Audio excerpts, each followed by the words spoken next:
Introducing El Gigantor. It's just gonna be so stupid that it's gonna be fun.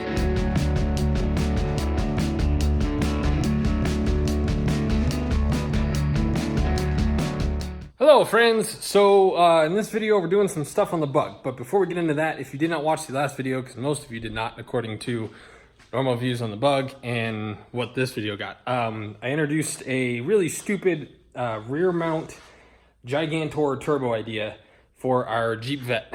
So if you didn't watch that, I'm just going to show you kind of what we did, because it's going to be sweet whether you like any of this or not. This is going to be obnoxious enough that I think a lot of you might enjoy it. So I'm going to show you just real quick what we did. I mean, 2 minutes. Give me 2 minutes of your time to sway you and sell you on this idea, and then we'll get to the bug. Introducing El Gigantor. This is an HX55. It's a 76 cold side and a 98 hot side. It is huge. So in the last video, okay, so this pipe is literally just welded to the bed. This is all just for mock-up, but walk with me here. So giant turbo. I'm gonna run the intercooler piping right through there and then build kind of like a trans tunnel over it to protect my body from anything potentially happening. These LS manifolds, you can flip them so the intake is right on the back side. This pipe is gonna go right through the firewall, right into there. Now, because this one is huge and it's in the back, we're gonna run this little guy as well in a compound setup, and I'm really excited about that. So, in typical me fashion, we went to the junkyard and got a bunch of new metal. I still have a lot of it. So this is gonna be our 2-to-1. So basically, hole here, hole there, they're gonna come up, meet. Then that little turbo is gonna go on that, and then that turbo is going to feed the big one. Then, what I have in mind is I have this really cool MagnaFlow muffler that has 1 inlet and then 2 outlets. And I'm gonna do everything right here on top in the bed and kind of make it like a weird, ugly display case. So muffler is gonna sit right there, hole. We're gonna do an independent oil system for these turbos back here. So this is a little oil cooler. So everything is gonna be contained back here basically, minus that intercooler pipe. It's gonna be freaking sweet. Ta-da, that'll be the next episode. So last time we talked about the bug, I had my friend come by that does crazy Baja like race vehicles and just is really good with cage and structure and a whole lot of stuff that I'm not good at. So I'm trying to basically get everything ready for the cage to the best of my abilities. So that's what I'm going to try and dig into on this video. I have some ideas for the front to start supporting the front shock towers. And then I'm gonna cut the sheet metal that I got and try and redo the hood all in one piece. So that's the plan for the bug. That's the plan for that next episode. Like I said, if you don't like Chevy, if you don't like Jeep, and you still don't like that, it's gonna, I don't know if it's gonna work, and I don't really care. It's gonna be so just obnoxious and so much fun, and like, I'm probably, the only thing I can think of off the top of my head I'm gonna have to buy is a scavenge pump, which are cheap at Harbor Freight. I was told you can buy one at Harbor Freight. And then I'm gonna need probably 2 wastegates, which on eBay are $50 a pop. So, other than normal stuff, the turbo setup on this is gonna cost like maybe $200. So it should be really fun. If it doesn't work, I'm gonna have a blast. And I have an extra 2 wastegates and 2 turbos that I don't have anything to do with. Okay, that's all that. I'm gonna get into the bug. Here we go.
So as you can already see, this is gonna look way better.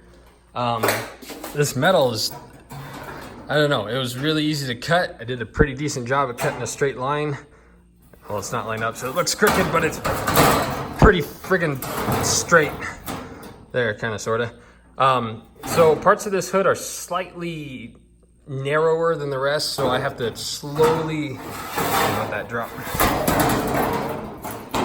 Hang on.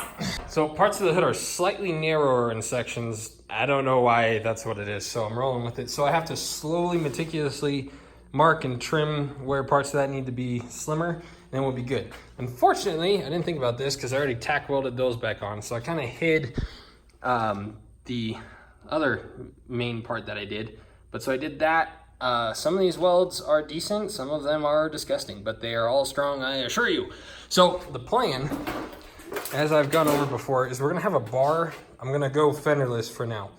And we're gonna have a bar that hugs this, weld the bar to this. It's gonna come in here, weld right onto that, and then it's gonna continue into here, sneak behind the body, and it's gonna go right here and attach to the A-pillar for the cage. So that should make this way rigid, nice and strong. I did this crossbar here just because there's a subframe that mounts underneath here. I cut some structure off of this. That made it nice and strong again. I do still have to weld this backside in, which is basically gonna add no structure, but it'll just make it complete again. So that's what I did on that. So yeah, I gotta trim that a little bit, and then it's gonna go on there. Well, so one other thing I'm gonna do on this firewall is I'm gonna probably just flat plate from here to the bug and basically hide this ugliness. I'm probably gonna tack it right along here. I might even trim this down and just try to follow that line and then just weld a sheet to here once the body's finalized to seal all that off. And then up here, I can't remember if I went over this, I'm gonna cut all this red off and then run a bar like that all the way across, just so that kind of cleans up a little bit. It'll be easier to mount something to it. So that's the plan for that and that. And blah. I think after that, there's just very minute things that we have to do. And then we'll be ready for the cage. The cage, I don't know. Luckily, he's bringing his bender. He's bringing everything here so we can bend it. If it doesn't fit, bend it a little more, blah, blah, blah, back and forth. I don't know right off the bat if we're gonna fully weld the cage or if we're just going to bend everything and tack it, make sure it's all good. And then, sorry, there's stuff everywhere. So I don't know if we're gonna fully weld it when he's here or if we're gonna tack it all in place, make sure everything looks good, and then we might find some other things I need to do first. So I'm not sure what the plan is for that, but I'm just trying to get the body and the chassis really ready for that next step so that when he comes here, there are no surprises and we can just do it to it and make some progress. Okay, for the 16th time, for you guys that are here for the bug, please do me a favor. The last video I uploaded was of this and of that idea. I was ridiculously excited. It might get you guys excited too, so just do me a favor, go check the video out. You guys really might sell on it, because whether, like I said, whether you like Chevy, whether you like Jeep, whether you hate both of them. I know one guy, he's a Ford dude, and he will not watch these videos, but this is just so obnoxious. It's like the bug, but American. It's just gonna be so stupid that it's gonna be fun. So check that out, do me a favor. Thank you guys for watching. Let me know what you think. I know I'm not supposed to apologize, but every time I start a video, I'm like, man, okay, I'm gonna get this, and this done. And then, I mean, doing that stupid bar section up front, that took like 10 hours, believe it or not. That was like the amount of crap I had to do off camera and just all it takes so much longer than you ever expect. It's like when you go to work on your car and you're like, oh yeah, babe, it'll take an hour. And then into the next morning, you're like, oh, I'm almost done. So it's one of those things. But thank you guys for watching. Let me know what you think. I'm going to keep working tomorrow. I'm going to go home. It's late. And we'll see you guys next time. And that's all. Okay, that's all I got. See you guys later. Thank you. Bye.